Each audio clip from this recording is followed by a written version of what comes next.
आपके साथ फिर एक कहानी शेयर करने वाले हैं। कहानी कैसी लगी हमें ज़रूर बताइएगा। तो बात एक समय की है। रात काफ़ी हो चुकी थी, रात का अंतिम पहर चल रहा था। एक अघोरी शमशान पहुंचा। वहाँ पर कुछ चिताएं जल रही थी, कुछ अधजली थी और कुछ बुझी थी। उसने एक बुझी चिता की भस्म पर जैसे ही आसन लगाया, एक प्रेत ने आकर उसे पकड़ लिया और बोला कि मैं विज्ञान का छात्र था।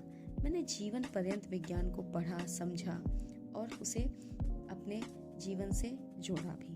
पर जीवन के इस समय में, उत्तरार्ध में, मैं तुम्हारे पुराणों के अजीब अजीब किस्से कहानियां सुनता हूँ और ये किस्से कहानियां मुझे बहुत ही ज्यादा भ्रमित करते हैं। यदि तुम मुझे इन पौराणिक कथाओं की सार्थकता नहीं समझा सके तो मैं तुम्हें इसी चिता की भस्म में मिला दूंगा।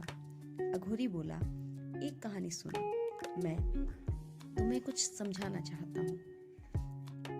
तो कहानी ऐसी है कि एक राजा थे, उनका नाम था रैवतक। उनकी एक पुत्री भी थी जिसका नाम था रेवती, जो कि सामान्य से कुछ ज्यादा ही लंबी थी, लड़कों से भी बहुत ज्यादा लंबी थी। राजा उसके लिए बहुत सारे वर खोज रहे थे। उन्होंने अपने दूतों को देश विदेश भेजा, लेकिन कहीं उनको अपनी कन्या के सुयोग्य वर न मिला।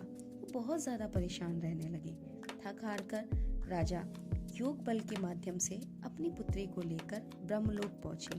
तब वहां पर एक समारोह चल रहा था।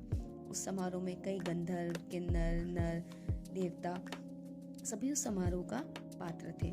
राजा ने समारोह के समाप्त होने की प्रतीक्षा की। वह समारोह के उपरांत ब्रह्मा जी से मिले। ब्रह्मा जी ने उनके यहाँ आने का प्रयोजन पूछा।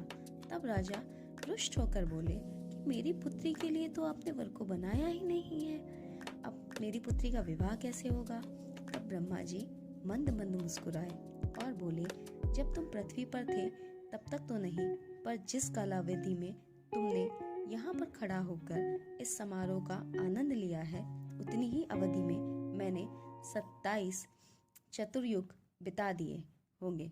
कहाँ पर? पृथ्वी पर। और 28वां दांव पर शुरू हो गया है पृथ्वी पर। तुम बहुत ही सही समय पर पृथ्वी से यहाँ पर आए हो और अब तुम पृथ्वी पर लौट जाओ, क्योंकि इस समय भगवान जो श्री कृष्ण हैं, उनके बड़े भाई बलराम हैं, उनसे तुम अपनी कन्या का विवाह करा सकते हो।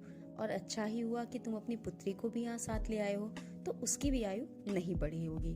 अब मैं तुम्हें इसका साइंटिफिक मेथड बताता हूँ कि अघोरी ने उस प्रेत से कहा कि चलो अब मैं तुम्हारी भाषा में इसे समझाता हूँ कैसे कहते हैं। आर्थर सी क्लार्क नाम के एक वैज्ञानिक थे।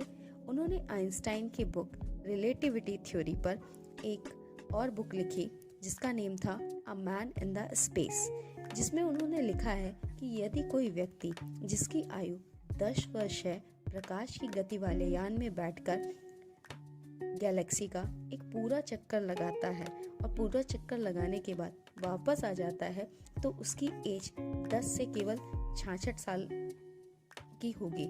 और अर्थ पर, मतलब पृथ्वी पर जो लोग रह रहे होंगे, या पृथ्वी की आयु की बात करें तो पृथ्वी 40 लाख साल पूरे कर चुकी होगी।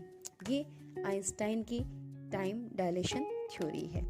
एक फेमस राइटर हैं जिन्होंने इस पर पोयम भी लिखी है, और पोयम इस तरह से है, there was a young girl named Miss Bright who could travel much faster than light.